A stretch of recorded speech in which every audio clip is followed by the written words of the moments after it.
Big wins all over America last night, and not just Virginia, though that's the most important W that the Republicans put up. Seismic shifts are unfolding all across this great republic, including, by the way, in some really left-leaning, normally blue jurisdictions, places like Minneapolis and Seattle. Now, should we celebrate? Sure, absolutely. But not for long, because the next battle beckons. So stay on target, deplorables. The opponent right now is weak, and the opponents are floundering. Their media allies are in full meltdown mode. Listen, the culture war is real, and it is winnable. Last night's results prove that much. Now, do we want lower taxes and less regulation on small business? Of course we do. But those policies alone, they are insufficient.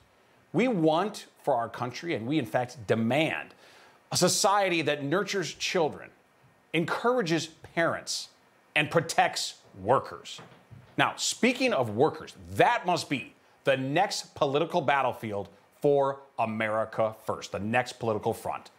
Last night, thankfully, voters overwhelmingly rejected anti-white, toxic propaganda, which has been forced upon our children in schools all across America. That's good news, but here's the bad news. That same ideological pollution is now being inflicted upon millions of American workers as a precondition to simply have a job and earn an honest living, to get a paycheck. It's time that we in the movement stand up, not only for our precious children, as important as that is, as crucial as that is, but also for workers. Many of them blue-collar, salt-of-the-earth citizens who have been shamed and subjugated by corporate big shots and big business oligarchs who are in league with the most radical, woke elements of American politics. Now, let's get specific. For example, Walmart.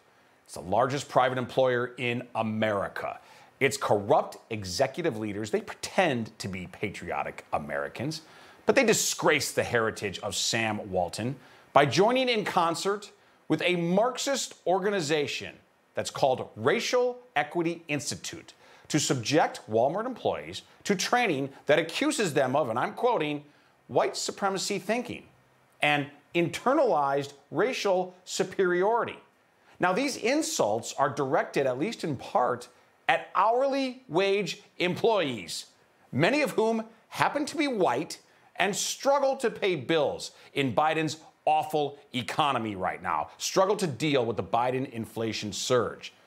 In comparison, the executives, the big shots who insist on this propaganda for Walmart workers, including CEO Doug McMillon, they thrive personally as they lecture the underlings about their supposed privilege.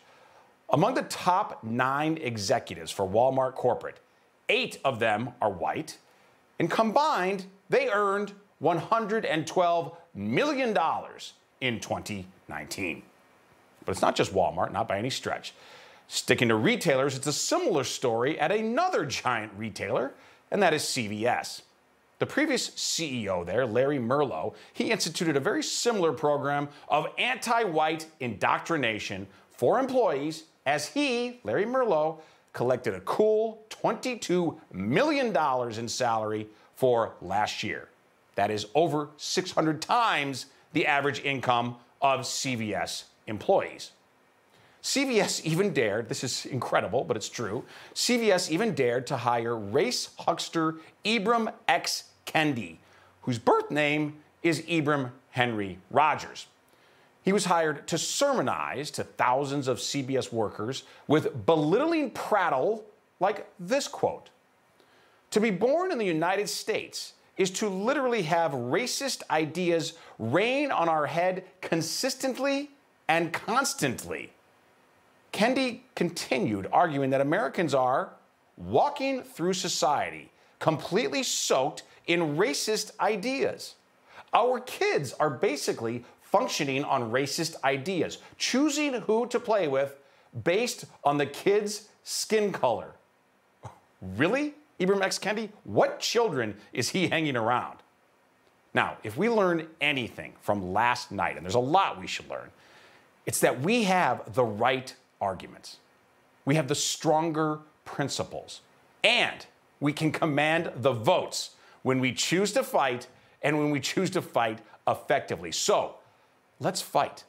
This is our battle. Let's fight and let's win. We must complete the victories of last night and transform our schools, first of all, into nurturing centers of learning instead of indoctrination centers for tribalism that would tear America apart. But simultaneously, and next, we must protect workers. Protect workers from being forced to submit to humiliating political indoctrination. And let's make that protection a key element of the 2022 midterm races. We must punish companies like Walmart and CVS that engage in such abuses.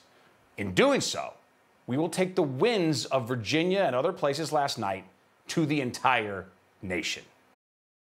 Hey, I'm Rob Finnerty. Thanks for watching. If you enjoyed this video, please join the conversation in the comments below. Don't forget to subscribe, too. Hit the bell icon to be alerted to breaking news. And remember, there's a whole lot more on Newsmax TV, America's fastest growing cable news network. Newsmax TV, we're real news for real people.